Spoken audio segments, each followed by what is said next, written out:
What would I do if I had full control over Alton Towers theme park's investments for the next 10 years? Now, I'm not here to waffle on about adding new theming around the park. I don't know, maybe putting £100,000 into the gardens maintenance.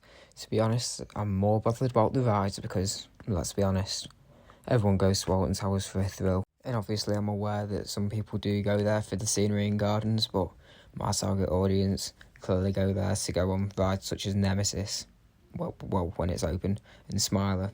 So enough waffling about that. What would I do if I had full control? So first off, I think I would obviously add a new roller coaster.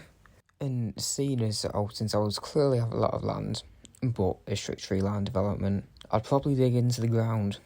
So I'd make something with a similar footprint of Nemesis, and I'd probably put that near David Walliams' world, close to where Project Horizon is, because from looking around there in my visits this year, they seem to have a lot of undeveloped land around there. But what would it be being under Merlin Attractions' profit-hungry operations, as it's a business? They don't have unlimited money to spend.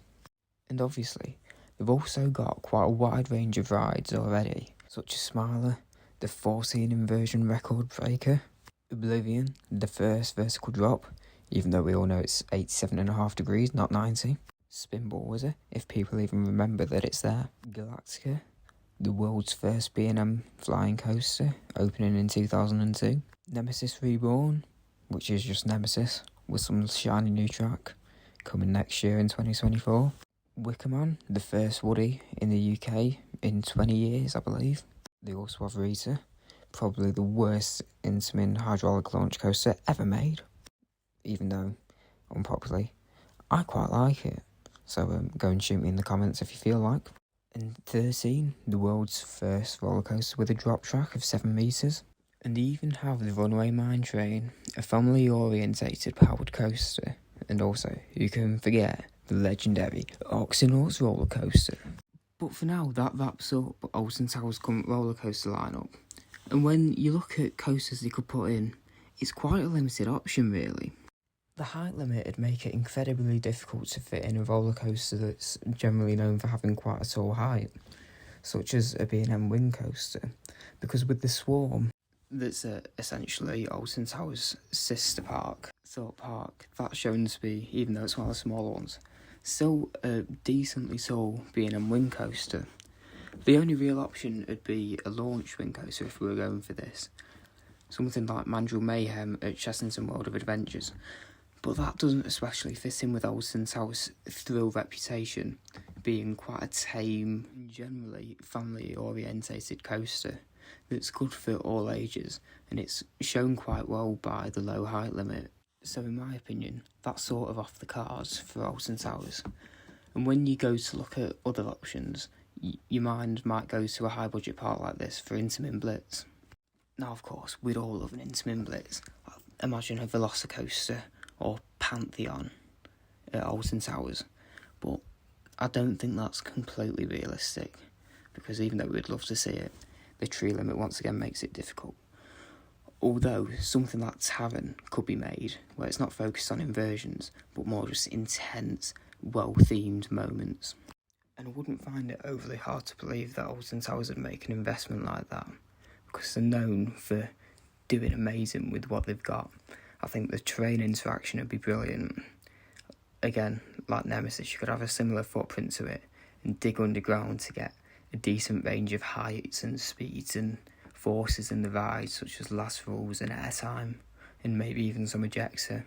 And just to juxtapose my previous statement, I do think that Alton Towers had managed to fit a couple new revolutionary inversions in that we've not seen before, because we know that Alton Towers and Intamin are just a legendary combination when it comes to innovation. But anyway, enough about Intamin Blitz for now. I think the next valid option would probably be a Mack multi-launch, like Icon at Blackpool Pleasure Beach, not too far away from Alton Towers. I think it'd be a good option because it can suit the low height limit that Alton Towers quite like, to be accessible to all the family. Because although the rides can be very thrilling, they're always marketed as family thrill, in a sense. They're also known for packing some of the weirdest feelings that you can get on a roller coaster, because they're not just pure laterals or pure positive or pure ejector. They're quite floaty and they don't meander.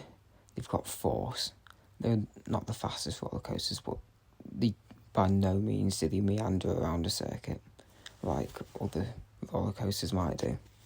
And again, going back to iconic Pleasure Beach, I believe that if I was to do it, I'd make it so Alton Towers had a bit more of an intense version of Icon with a different layout, obviously, but it's the same sort of elements, because Alton Towers being Alton Towers, and me being me, you always want to outdo the competition, and I think that'd be a good way to do it. Just make it more intense and slightly less family friendly.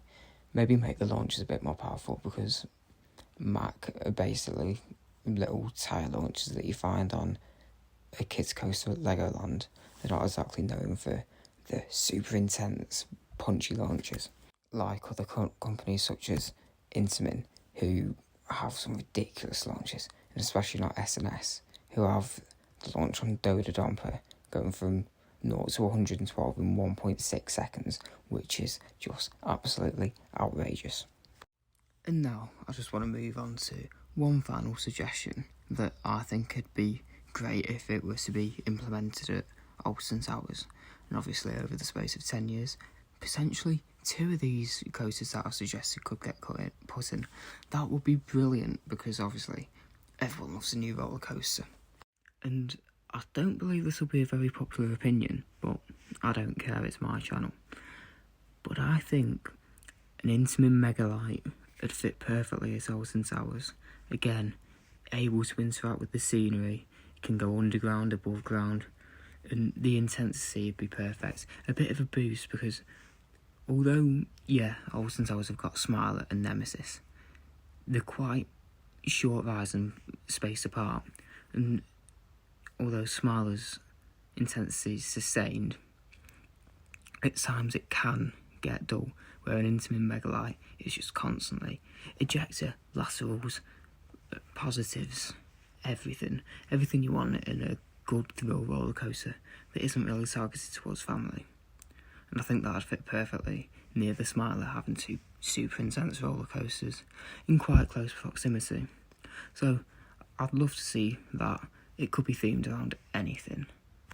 The only downside to this would be Intamin's sketchy reliability, and Alton Towers love a bit of good reliability, which is why they have 3 B&M coasters, because they're just pure capacity machines when operations are actually working, which they might as well have not been this year.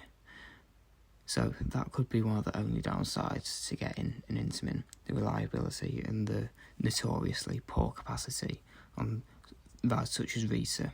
13's acceptable, but Rita's just poor. I hope you've enjoyed this new video format of mine, and please like and comment if you want to see more of these. Thanks for watching, please like and sub. Have a lovely day, night, morning, whatever time it is where you are.